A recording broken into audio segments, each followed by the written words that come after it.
Tracking our next winter storm, we are already seeing a little bit of some rain and some snow. A lot of that's that first wave. It's going to be wrapping up in the overnight hours, but right on its tail is the bulk of all of this moisture and this snow. So as this system comes into play, we're going to have widespread rain and snow as we head into the early morning hours. So it is going to be a wet commute in the morning here in the valley as that rain will continue as we head into our evening and afternoon, with that snow still a little bit on the back end of the system as we head into our Saturday morning for eastern Arizona, as the rest of us begin to slowly dry out heading into the weekend. High pressure is going to come in as we head into late Saturday and into Sunday, and this dries us out and it warms us up, but another storm system is right behind it. I'll show you that in the 7-day forecast, but for right now, let's break down our weather action day, which is happening on Friday. We're talking about gusty winds, colder air, rain in the valley, snow in the high country, a potential of around a quarter of an inch of rain here in the valley in some spots, and then those snow levels dropping to 4,500 feet,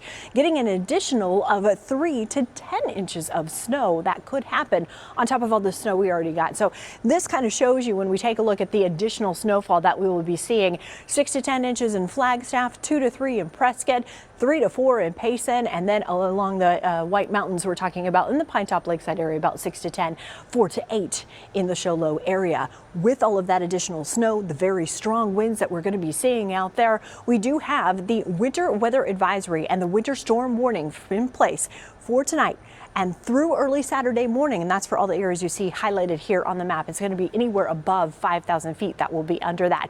So that means travel tonight. Heading into our weekend, we are definitely going to be seeing the fact that we will have icy roads out there. We will have slick roads in some areas. So it is going to be a hazardous travel day as we head through the next 24 hours. Temperatures for us tonight are going to be in the 40s here in the valley. Around the state, we're going to see 21 for Flagstaff, 28 for Prescott, 40 for Globe.